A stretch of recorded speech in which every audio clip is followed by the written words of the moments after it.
Bonjour à tous, j'aimerais revenir sur la relation entre valeurs personnelles et valeurs d'entreprise. En effet, dans un atelier sur le leadership éthique que j'animais récemment, ce thème a suscité une discussion fort intéressante. Alors, posons les concepts. Les valeurs d'entreprise sont un élément de sa culture, sont un élément important de son DNA.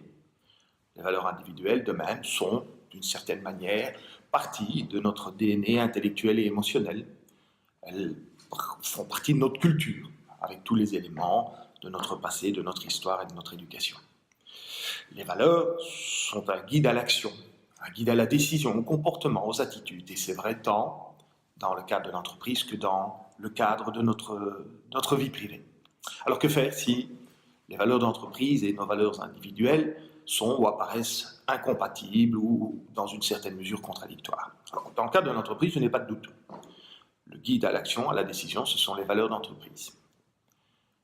Imaginez un comité de direction composé de membres venant d'horizons différents, de cultures différentes, et donc de valeurs différentes, confronté à une décision qui a une dimension éthique, et qui prendrait ou essaierait de prendre une décision sur base de leurs valeurs individuelles. Ça ne fonctionne pas. En tout cas, c'est très hasardeux. Donc, comme employé, comme dirigeant d'entreprise, notre référence, ce sont les valeurs d'entreprise. Mais alors, qu'en est-il des valeurs individuelles? Les valeurs individuelles, c'est celles qui guident nos décisions, nos actions et nos comportements. Et c'est aussi vrai dans la relation que nous avons avec une entreprise.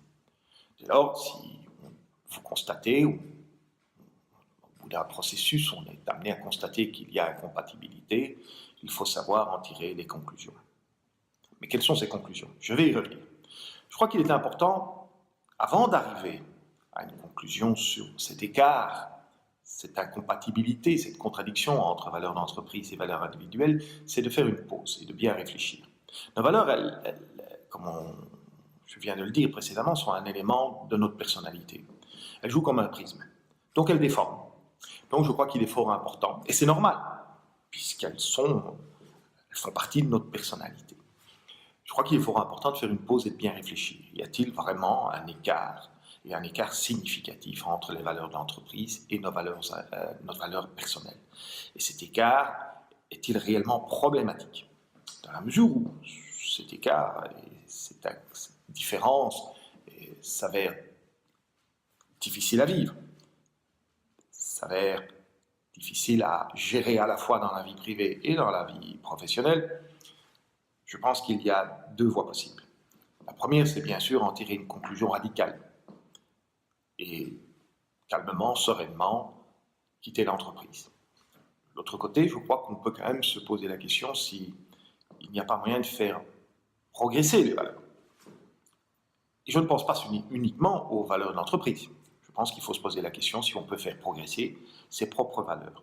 Ça peut aller dans le sens d'une plus grande rigueur, mais ça peut aussi aller vers un sens de plus grande flexibilité. De même, les valeurs d'entreprise, on peut les faire évoluer. Mais attention, les valeurs de l'entreprise appartiennent à l'entreprise et à sa communauté. C'est comme dans une copropriété, il y a des règles, des principes, on doit les respecter. Si on veut les changer, on peut faire des propositions, mais on ne peut pas le faire unilatéralement. Dès lors, si on pense qu'on peut faire progresser les valeurs d'entreprise, c'est un processus qu'on peut initier, mais qui requiert la transparence, qui requiert une approche structurée, parce que les valeurs d'entreprise ne se changent pas par décret, par décision, et surtout sur une base consensuelle, parce que les valeurs qui seraient imposées ou modifiées sans ce consensus ne seront pas des valeurs effectivement vécues. Voilà ce que je voulais partager avec vous, et je vous remercie, merci de vos commentaires, et merci de continuer à nous suivre. À bientôt.